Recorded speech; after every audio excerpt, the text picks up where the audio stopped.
Hello beta, welcome back. Let's continue the word to word explanation of the chapter 5th Indigo. We have done near about up to here. 2 lecture मैं ले चुकी हूँ बेटा. यहाँ तक हमारी word to word explanation हो चुकी है. I have uploaded those videos and now we will continue from here. अब हम कंटिन्यू यहाँ से करेंगे. The last point was when Gandhi ji went to meet British official commissioner. जब वो कमिश्नर से मिलने गए, then commissioner bullied him and besides that advised him to leave Tirhut immediately. ठीक है, उस कमिश्नर ने कहा अभी तिरहट छोड़ के चले जाओ. सिर्फ लास्ट पॉइंट बता रही हूँ बेटा. अगर बिल्कुल क्लियर करना है तो प्रीवियस वीडियो देखिए और अपने सारे डाउट क्लियर कीजिए. If after that also you are having doubt then consult to me. फिर कंसल्ट करना. अब यहाँ से करेंगे. उसने तो कह दिया छोड़ के चले जाओ, but Gandhi didn't leave. Gandhi ji नहीं निकले वहाँ से. Instead he proceeded to Motihari. बल्कि इसकी बजाय वो कहाँ चल पड़े? मोतिहारी चल पड़े. ठीक है. Proceeded to Motihari, the capital of Champaran. Motihari name of place and the capital of Champaran. Champaran जो मेन प्रॉब्लम थी जिस प्लेस पे, ठीक है, वो चंपारण जिसकी प्रॉब्लम के लिए गांधी जी गए थे, उसकी कैपिटल थी मोतिहारी. वो मोतिहारी की तरफ चला. मोतिहारी में जाने का भी रीज़न होता है, रीज़न था वहाँ पे, क्योंकि कैपिटल में ही सारे जो ऑफिशियल वर्क लगा लीजिए और जितने भी केसेस से रिलेटेड हैं, कोर्ट है, वो सारे कैपिटल में ही होते हैं.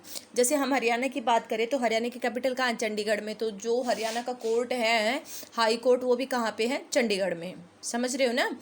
तो वो वहाँ पे गए मोतिहारी में. Several lawyers accompanied him. Accompanied का मतलब होता है बेटा फॉलोड हिम. बहुत सारे लॉयर्स भी उनके साथ गए. At the railway station a vast multitude greeted Gandhi ji. Multitude होता है बेटा क्राउड. जब वो स्टेशन पे पहुंचे तो एक बहुत बड़ी भीड़ ने, वास्ट लार्ज, एक बहुत बड़ी भीड़ ने गांधी जी का स्वागत किया. ग्रेटेड का मतलब होता है वेलकम्ड. मल्टीट्यूड का मीनिंग होता है क्राउड और वास्ट का मतलब होता है लार्ज, वेरी लार्ज. बहुत बड़ी भीड़ ने गांधी जी का स्वागत किया. He went to a house and using it as headquarters. एक घर गए और उस घर को हेड क्वार्टर की जैसे यूज़ किया. Continued his investigation. और अपनी इन्वेस्टिगेशन ये नहीं कि उन्होंने कोऑपरेट नहीं किया तो छोड़ दिया, नहीं, अपनी इन्वेस्टिगेशन को कंटिन्यू रखा. A report came in that a peasant had been maltreated in a nearby village. One day Gandhi got a report, got an information, and that information was a peasant has been misbehaved. maltreated का मतलब क्या होता है बेटा? misbehaved, बुरा व्यवहार करना. कि पास ही के गांव में एक किसान के साथ बुरा व्यवहार हो रहा है. Gandhi decided to go and see. The next morning he started out on the back of an elephant.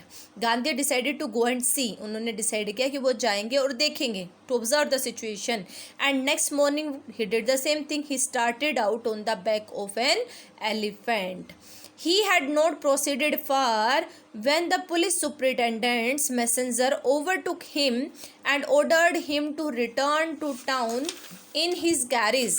ठीक है, इसके बाद क्या है? in his carriage. अभी वो ज़्यादा दूर नहीं गए थे, उससे पहले ही पुलिस सुपरिटेंडेंट का एक मैसेंजर आया और उस मैसेंजर ने गांधी जी को ऑर्डर दिया कि अभी शहर वापस चलिए. शहर कौन सा? मोतिहारी. ठीक है, कि भी मोतिहारी वापस चलिए. जब वो गांव में जा रहे थे उनको कहा वापस चलिए, उसकी गाड़ी में चलिए. वो नहीं कि हाथी पे ही वापस चले, उसकी गाड़ी में बैठ के और जल्दी शहर चलिए. गांधी कंपाइल्ड. कंपाइल्ड का मतलब होता है बेटा ओबेड. ठीक है, गांधी जी ने उनकी बात को माना. And messenger drove Gandhi home where he served him with an official notice to quit Champaran immediately. वहाँ पे मैसेंजर ने पहुँचने के बाद उन्हें एक ऑफिशियल नोटिस दिया. And what was written in that? Quit Champaran immediately. अभी की अभी चंपारण छोड़ के चले जाओ. Gandhi signed a receipt for the notice and wrote on it that he would disobey the order. Gandhi ji ने वो रिसिप्ट ली, वो ऑर्डर लिया, वो मैसेज लिया, वो नोटिस लिया और उसके बाद वहाँ पे साइन कर दिए. और साइन करने के क्या लिखा? एक कुछ लिख भी दिया, receipt and for the notice and wrote on it, और उस पर लिखा he would disobey the order, कि वो उस ऑर्डर को नहीं मानते. In consequence. कॉन्सिक्वेंस होता है बेटा रिजल्ट. उसका रिजल्ट ये निकला, Gandhi received a summons to appear in court the next day. Gandhi ji को एक समन मिला और वो समन क्या? कि नेक्स्ट डे कोर्ट में अपीयर हो जाओ. ठीक है। समन्स क्या होते हैं? लीगल ऑर्डर, ठीक है, उनको लीगल ऑर्डर मिला कि कोर्ट में आ जाओ। ऑल नाइट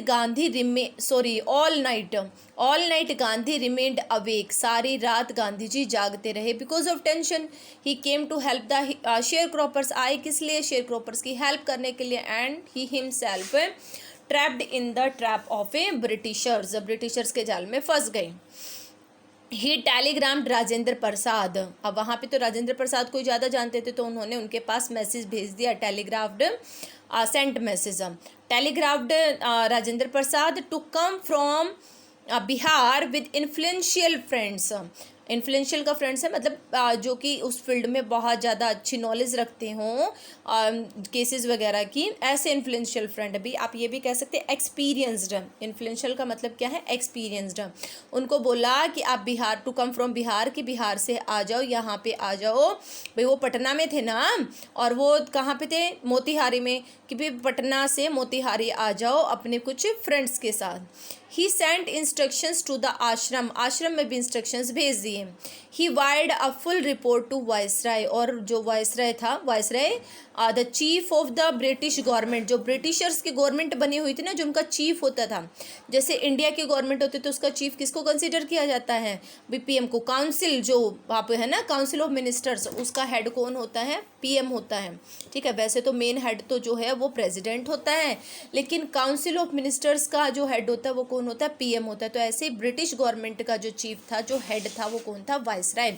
उसके पास भी उन्होंने जो है इन्फॉर्मेशन भेज दी, ठीक है। यहाँ तक समझ आया बेटा? देखिए हमने पढ़ा क्या है, हमने पढ़ा Gandhi ji didn't live when British officer told him to leave Tirhut immediately, even he went to Motihari and he used a house as a headquarter and started to gather information and started to investigate the case. And one day he got the information a farmer is maltreated or misbehaved in the nearby village. When he was going there, जब वो वहाँ पे जा रहे थे, तब भी एक ऑफिसर आया और उसने उनको बोला कि शहर वापस चलिए। गांधी जी जब शहर वापस आए तो उसने उनको एक क्या दे दिया? नोटिस दे दिया। And there was written leave Tirhut, quit Champaran immediately. He signed on that notice but beside that wrote that he disobey the order. क्या लिख दिया? कि वो उस ऑर्डर को नहीं मानते। And the result was Gandhi ji got the summons और legal order from the court to present in the court. उनको कोर्ट से सम्मन आ गए कि भाई कोर्ट में आ जाना, मतलब गवर्नमेंट ने केस कर दिया क्योंकि गवर्नमेंट का कहा नहीं मानना। But Gandhi ji didn't leave, अब ऐसे छोड़ने वाले थोड़ी थे गांधी जी। उन्होंने भाई लॉयर भी थे खुद और साथ में जो है एक कहें कि एक पॉलिटिशियंस भी थे और काइंड पर्सन भी थे, जेनरस भी थे, दूसरों की भलाई के लिए हमेशा तैयार थे। तो वो ऐसे छोड़ने वाले नहीं थे। उन्होंने क्या किया, ये तो उनको पता लग गया कि अब जो है लॉयर की ज़रूरत होगी। So he sent telegram to Rajendra Prasad. Then he also sent message to the ashram, कि भी आश्रम उन्हीं से तो बिलोंग करता था, तो उन्हें ये भी बता दें कि भी ऐसे ऐसे प्रॉब्लम हो गई, मैं हो सकता भी ना आ पाऊँ। तो आश्रम में भी मैसेज भेज दिया, साथ में उन्होंने मैसेज भेज दिया किसके पास? वायसराय के पास। अब आगे देखिए, morning found the town of Motihari black with peasants. They didn't know Gandhi's record in south Africa, they had merely heard that a Mahatma who wanted to help them was in trouble with the authorities. Their spontaneous demonstration in thousands around the courthouse was the beginning of their liberation from the fear of the British. Morning found the town of Motihari black with peasants. जैसे ही वही सुबह हुई, पूरी मोतिहारी जो थी वो किससे भर गई? पीजेंट से, किसानों से भर गई। ब्लैक विद पीजेंट्स का मतलब इट्स फुल ऑफ पीजेंट्स, बहुत सारे किसान इकट्ठे हो गए। Even they didn't know Gandhi's record in south Africa, हालांकि वो गांधी जी का कोई रिकॉर्ड नहीं जानते थे कि वो साउथ अफ्रीका में क्या करके आए हैं। दे ओनली नो, सिर्फ वो इतना जानते थे, a Mahatma who wanted to help them, एक महात्मा है जो उनकी हेल्प करना चाहता है। And now he is in trouble, और अब वो प्रॉब्लम में है अथॉरिटीज़ के साथ। देयर स्पॉन्टेनियस डेमोन्स्ट्रेशन, उनका जो उस टाइम पे डेमोन्स्ट्रेशन था, डेमोन्स्ट्रेशन टू शो, ठीक है, जो उनका उन्होंने रोड शो कर रखा था, जो जुलूस निकाल रखा था, उस टाइम पे उनका वो डेमोन्स्ट्रेशन जो कि हज़ारों में था, अराउंड द कोर्ट हाउस, जो कोर्ट हाउस के बाहर उन्होंने कर रखा था, that was only the beginning, वो सिर्फ क्या थी, स्टार्टिंग थी। किसकी स्टार्टिंग थी? उनकी लिबरेशन की। लिबरेशन किस चीज़ से लिबरेशन होता है? फ्रीडम बेटा। उनकी आज़ादी थी, किस चीज़ से आज़ादी थी? From the fear of the British, जो ब्रिटिशर्स का फियर था उससे उन्हें क्या कर रहे थे? फ्री कर रहे थे। मतलब वो अपने ब्रिटिशर्स के फियर से फ्री हो रहे थे, उस डर से आज़ाद हो रहे थे। This was the only the starting, before this they didn't do this thing. इससे पहले उन्होंने कभी भी ऐसा नहीं किया था। The officials felt powerless without Gandhi's cooperation, जो ऑफिसर्स थे वो गांधी जी के कोऑपरेशन के बिना पावरलेस फील कर रहे थे। He helped them regulate the crowd, उन्होंने उनकी हेल्प की। किस में हेल्प की? To regulate the crowd, regulate to control the crowd. किसने हेल्प की? गांधी जी ने। Officers were not having power and they were puzzled and they were baffled and they were feeling powerless without Gandhi's cooperation. Gandhi ji जब बोलते तभी तो भीड़ सुनती, अगर गांधी जी नहीं बोलते तो भीड़ नहीं सुनती, ठीक है। तो उन्होंने हेल्प की क्राउड को रेगुलेट करने में। He was polite and friendly, बहुत पोलाइट और बहुत फ्रेंडली थे। And he was giving them concrete proof that, अब ये गांधी जी उनको बिल्कुल सीधा, क्लियर, कंक्रीट, क्लियर, बिल्कुल क्लियर प्रूफ दे रहे थे। देयर माइट, देयर स्ट्रेंथ, यहाँ पे देयर ब्रिटिशर्स हैं बेटा। देयर कौन है? ब्रिटिशर्स। वो ब्रिटिशर्स जिनकी पावर, हिथैटो ड्रेडेड, हिथैटो अंटिल नाउ, जिससे अब तक सब लोग डरते थे, जिनकी पावर से अब तक सब लोग डरते थे। ड्रेडेड होता है बेटा फियरफुल, एंड अनक्वेश्चनड, और जिसके बारे में किसमें क्वेश्चन करने की हिम्मत नहीं थी। Could be challenged by Indians, अब उन्हें इंडियंस क्या कर सकते हैं? चैलेंज कर सकते हैं। मतलब up to now British officer consider that nobody is there to raise the voice against British government, but now by this incident Gandhi ji gave the proof that their power, their strength, which is up to now fearful and unquestioned, जो सबको अब तक डराती थी और कोई question नहीं करता था, now that power could be challenged by Indians. अब इंडियन के अंदर इतनी पावर आ गई है कि वो उसके खिलाफ आवाज़ उठा सकते हैं। The government was baffled, baffled होता है बेटा पजल्ड, ठीक है। गवर्नमेंट क्या हो गई? पजल हो गई थी। द प्रोसिक्यूटर रिक्वेस्टेड द जज टू पोस्टपोन द ट्रायल, जो प्रोसिक्यूटर था, प्रोसिक्यूटर किसको समझते हो आप? प्रोसिक्यूटर जो गवर्नमेंट लॉयर होता है, ठीक है, उसको बोलते हैं प्रोसिक्यूटर। कि जो प्रोसिक्यूटर था उसने रिक्वेस्ट की जज से कि ट्रायल को पोस्टपोन कर दें, कि जो पूरी प्रोसेस होने वाली है केस की उसको क्या कर दें? पोस्टपोन कर दें। Apparently, the authorities wished to consult their superiors. Apparently, at the same time, they represent the reason. The authorities wished, कि जो अथॉरिटी है उसकी ये इच्छा है, they want to consult their seniors, कि अपने सीनियर से कंसल्ट करना चाह रहे। भी they were not aware that the such type of condition could be framed, वो चीज़ से अवेयर नहीं थे कि ऐसी कंडीशन हो जाएगी। All the Indians, all the farmers will be gathered outside the court house and they will raise the voice in the favour of a Gandhi ji. So now they want to consult with their senior, senior के साथ consult करना चाहते थे। Gandhi protested against the delay, लेकिन गांधी जी ने delay के लिए जो है वो मना कर दिया कि भी must not postpone the case, कि भी केस को पोस्टपोन नहीं कीजिए। He read a statement pleading guilty, वो एक स्टेटमेंट पढ़ते हैं जिसमें अपने आप को गिल्टी फील करते हुए बताते हैं। प्लेडिंग होता है वैसे रिक्वेस्टिंग, बट यहाँ पे आप कह सकते हैं प्रेजेंटिंग। ही प्रेजेंट हिमसेल्फ गिल्टी, अपने आप को कैसे रिप्रेजेंट करते हैं? गिल्टी रिप्रेजेंट करते हैं। ही वॉज इन्वॉल्व्ड, वो कहते हैं कि हाँ वो इन्वॉल्व थे। ही told the court in conflict of duties, किस में इन्वॉल्व थे? वो कोर्ट को मतलब बताते हैं he told the court, but told he was involve in the conflict of duties. Line को यहाँ से समझना, ही टोल्ड द कोर्ट, उन्होंने कोर्ट को बताया। He was involve in the conflict of duties, conflict of duties में वो क्या थे? इन्वॉल्व थे। On the one hand not to set a bad example as a law breaker, एक तरफ तो वो कानून तोड़ने वाले जैसे एक जो है वो बेड एग्जाम्पल नहीं बनना चाहते थे, and on the other hand to render the humanitarian and national service, लेकिन वो दूसरी तरफ ह्यूमैनिटी की और नेशन की सर्विस भी, सेवा भी करना चाहते थे। रेंडर का मतलब होता है बेटा टू गिव, देना, ठीक है। सर्विसेज के केस में ज़्यादा यूज़ होता है, जैसे doctor render the service, not give the service, तो सर्विसेज के केस में यूज़ होता है रेंडर वर्ड।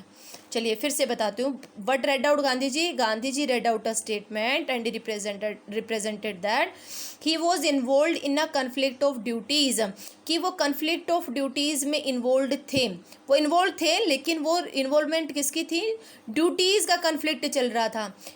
एक ड्यूटी तो ये one hand not to set bad example as a law breaker, एक तो कानून के लिए ड्यूटी उनकी, दूसरी ड्यूटी जो उनके माइंड में चल रही थी कि वो मानवता और देश की सेवा भी करना चाहते थे। तो दो ड्यूटी की लड़ाई चल रही थी आपस में कि मैं इसको मानूं या इसको मानूं। Are you getting the point? चलिए, for which he had come, वो ह्यूमैनिटेरियन सर्विस है, नेशनल सर्विस, जिसके लिए वो वहाँ पे आए थे, कि उन दोनों का जो है वो कन्फ्लिक्ट चल रहा था। He disregarded the order to live, not for the want of respect for the lawful authority, but in obedience to the higher law of our being and the voice of conscience. वो कहते हैं कि मैंने जो जाने का order disregard किया है, मैंने डिनाई किया है, उसका रीज़न ये नहीं है कि मैं अथॉरिटी की रिस्पेक्ट नहीं करता, for not for want the respect for lawful authority, कि मैं कानून की जो है वो रिस्पेक्ट नहीं करता, but in obedience to the higher law of our being, लेकिन मैं अपनी जो उससे भी बड़ा कानून है, मैं उसको मानना चाहता था, उसकी पालना करना चाहता था। और सबसे बड़ा लॉ किसे कहता है वो, the voice of A conscience, किसकी वॉइस है, आत्मा की आवाज़, किसकी आवाज़ है, आत्मा की आवाज़। ये क्या होता है बेटा, सोल, SOUL, आत्मा की आवाज़ सुनना चाहते थे। He has the penalty due and he has the punishment which is due to him, जो वो पनिशमेंट जो उनके लिए, जो पेनल्टी, जो सज़ा उनके लिए ड्यू है वो उनको बताई जाए। उन्होंने स्टेटमेंट पढ़ी, वो कहते हैं मैं दो उनमें ड्यूटीज़ में फंस गया था।